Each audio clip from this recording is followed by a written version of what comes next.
Hello dear student, higher secondary second year or সমূহ ছাত্ৰ ছাত্ৰীক আমি আকৌ এবাৰ ABC কোচিং চেণ্টাৰলৈ তোমালোকক স্বাগতম জনাইছো। অনাগত দিনত আমি যেনেকৈ ক্লাছ দি আছিলো আজিও আমি তোমালোকৰ কাৰণে ক্লাছ লৈ আহিছো। সো এদিন পিছে তোমালোকে ক্লাছ পাই থাকিবা। আজি তোমাৰ 4টা বজাত আৰু এটা ক্লাছ আহিছে তোমালোকৰ এডুকেশনৰ 2 নম্বৰ ক্লাছটো আহিছে। তোমালোকে সেইখিনিও চাবা। ঠিক আছে, তোমালোকৰ কাৰণে ইংৰাজী আৰু এডুকেশন খুব ভালদৰে আমি কভাৰ কৰিবলৈ যত্ন কৰি আছো। সো টিপিং কোৱেট পাঠ আলোচনা কৰিছিলো। আজি আমি 9 নম্বৰ প্ৰশ্ন উত্তৰলৈ গুছি যাম। তোমালোকে স্ক্ৰিনত দেখা পাবা খুব সুন্দৰকৈ ইয়াত লিখি দি থাকিব।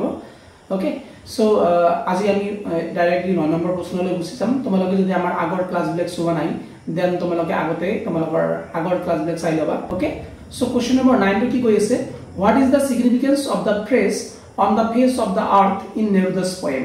তাৰ মানেটো বুজিবলৈ আমি যত্ন কৰিম। তোমালোকে মনত ৰাখিব খবৰটোকৈ ইম্পৰ্টেন্ট যেটো বস্তু হেতু হল আন্ডাৰষ্টেণ্ডিং কৰা অৰ্থাৎ বুজি পোৱা খুব ইম্পৰ্টেন্ট হয়। সো 9 নম্বৰ কোৱেশ্চনটো কি কৈছে? What is the significance? তাৰ মানে গুৰুত্বপূৰ্ণতা কি হয় বা কি গুৰুত্বপূৰ্ণ হয় of the phrase মানে হল বাক্য অংশ, যেটো বাক্য অংশ ইয়াত কোটেশন মাৰ্কৰ ভিতৰত লিখি থোৱা আছে on the face of the earth। এই on the face of the earth যেটো শব্দ আছে, ফ্ৰেজ আছে, শব্দ নহব ফ্ৰেজ হ'ব, বাক্য অংশ হ'ব।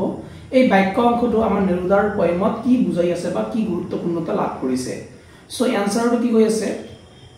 ইন নেৰুদা's poem, আমাৰ Pablo নেৰুদাৰ পয়েমত the phrase on the face of the earth যেটো শব্দ আছে signifies মানে বুজাই আছে that যে although different people speak different language, যদিও বা different মানুহে different people different language ব্যবহাৰ কৰা দেখা পোৱা যায় on this earth এই পৃথিৱীত for a moment, কিন্তু এক মুহূৰ্তৰ কাৰণে হলেও for a moment they should stop, সিহঁতক stop কৰিব কৈছিলে বা সিহঁতক একেবাৰে নীৰৱ হ'ব কৈছিলে।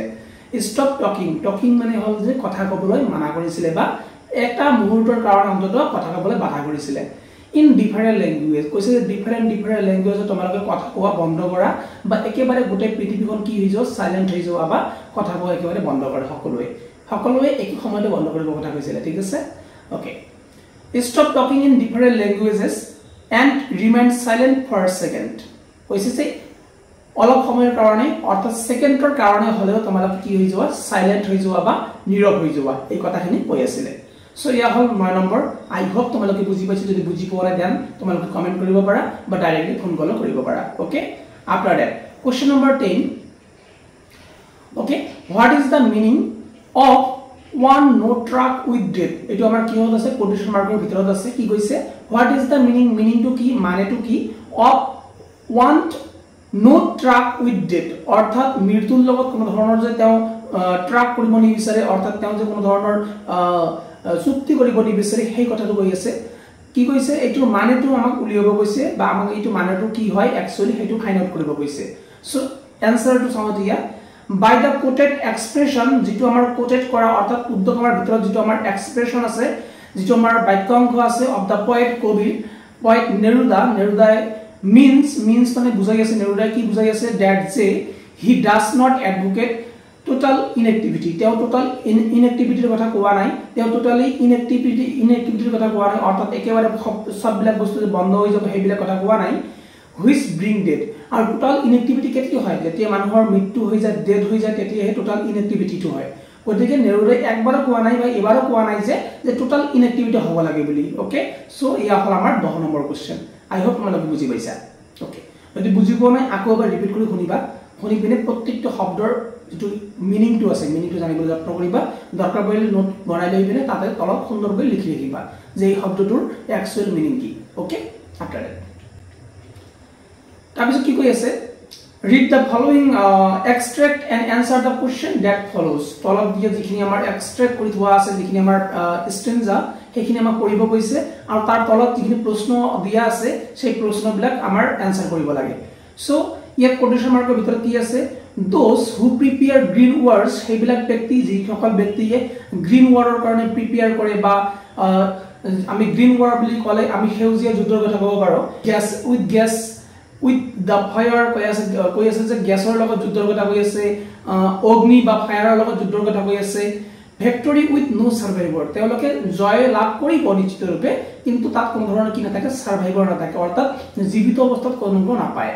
তাৰ মানে যদি আমাৰ ওয়াৰ হয় যিকোনো ধৰণৰ ওয়াৰ হয় যদি তেনহলে কি হ'ব ধ্বংসহে মাতি আনিব বা ধ্বংসহে হ'ব আৰু এই ধ্বংসত কোনো বাছি নাথাকে অৰ্থাৎ সাৰ্ভাইভাৰ নাথাকিব গতিকে সেই জয়ৰ তো কোনো ধৰণৰ মিনিং নাথাকে সেই জয় মিনিংলেছ হয় ওকে আফটাৰ দ্যাট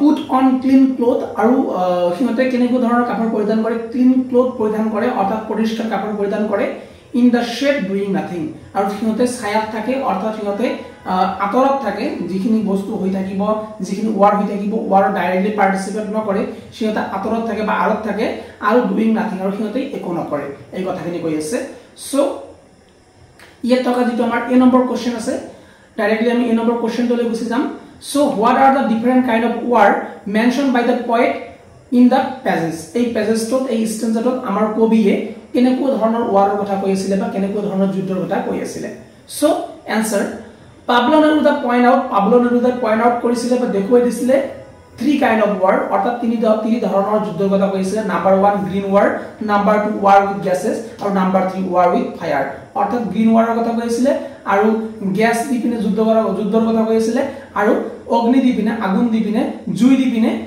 যুদ্ধৰ কথা কৈছিল ওকে সো এতিয়া question number B What kind of victory do they achieve?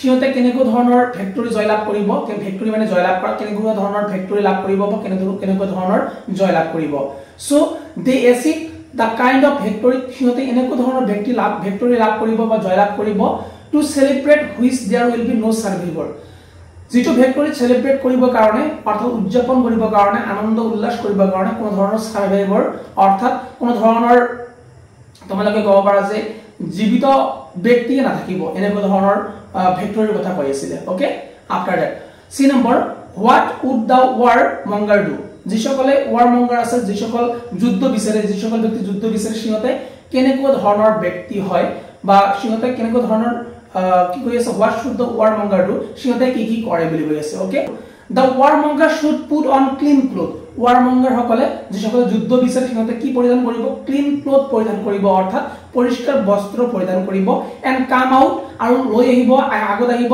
With there brother সিহঁতৰ ব্ৰাদাৰক লৈ পিনে সিহঁতৰ ব্ৰাদাৰক আগফালে কৰি দিব আৰু পিছফালে কোন থাকিব সেই ব্যক্তি সকল থাকিব যিসকলে একচুয়ালি যুদ্ধখিনি বিচাৰে যেনেকৈ বৰ্তমান সময়ত আমাৰ ৰাজনৈতিক দলত থকা যিসকল পলিটিশিয়ান আছে সেই সকল কেনেকুৱা ধৰণৰ কাম কৰে সিহঁতে ইন ফ্ৰণ্টত আহি পিনে যুদ্ধ নকৰে বা লৰাই নকৰে ফাইট নকৰে সিহঁতে কি কৰে সিহঁতৰ সাপোৰ্টাৰ সকল আগফালে দি পিনে সন্মুখত ঠেলি দি পিনে সিহঁতে শ্যাডোত থাকে অৰ্থাৎ ছাপ থাকে অৰ্থাৎ সিহঁতে পিছফালে থাকে ব্যাকগ্ৰাউণ্ডত আৰু সন্মুখত কোনো কাক ঠেলি দিয়ে যিসকল একেবাৰে নিৰ্দয়ী দিন দুখী মানুহসকল আছে সিহঁতক আগফালে দি দিয়ে গতিকে এইখিনি কথাকে বুজাই দিবলৈ যত্ন কৰা হৈছে আৰু সিহঁতে কেনেকুৱা ধৰণৰ কাপোৰ পৰিধান কৰে ক্লিন ক্লথ পৰিধান কৰে আই হোপ তোমালোকে বুজি পাইছা after that D number find word in the পেজেছত আমাৰ ওয়াৰ্ড ফাইন কৰিব লাগে দ্যাট মিন যাৰ মানে হল দোজ লেফট এলাইভ সেই সকল ব্যক্তি যিসকলে এলাইভ হৈ আছে বা জীবিত হৈ আছে আৰু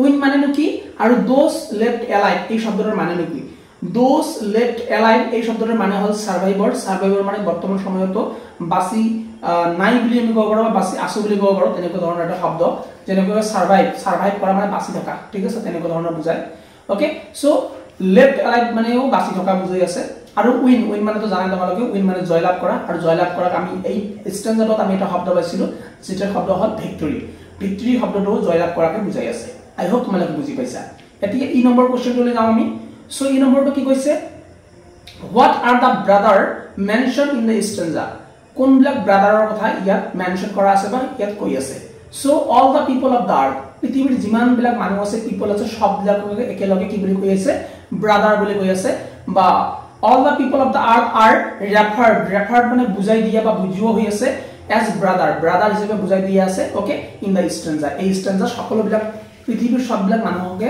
কি বুলি কৈ আছে ব্ৰাদাৰ বুলি কোৱা হৈ আছে আই হোপ তোমালোকে বুজিব পাইছা ওকে সো আজি আমাৰ যেটো ক্লাস আমি এই ক্লাসটো এইখিনি বুজিবলৈ যত্ন কৰিলো আই হোপ তোমালোকে বুজি পাইছা যদি বুজি পোৱা নাই দেন তোমালোকে মেসেজ কৰিবলৈ না পাহৰিবা বা কমেন্ট কৰিবলৈ না পাহৰিবা যদি এতিয়ালৈ তোমালোকে সাবস্ক্ৰাইব কৰি লোৱা নাই তেতিয়াহলে সাবস্ক্ৰাইব নিশ্চিতভাৱে কৰিবা অহাকালি আকৌ আমাৰ ক্লাস 10 ৰ ক্লাস হ'ব আৰু তাৰ পিছৰ দিনা তোমালোকৰ সেকেন্ড ইয়াৰৰ ক্লাস হ'ব আকৌ গতিকে আকৌ লগ পাইছো পৰৱৰ্তী ক্লাসত আজিলৈ মানে জয় হিন্দ জয় ভাৰত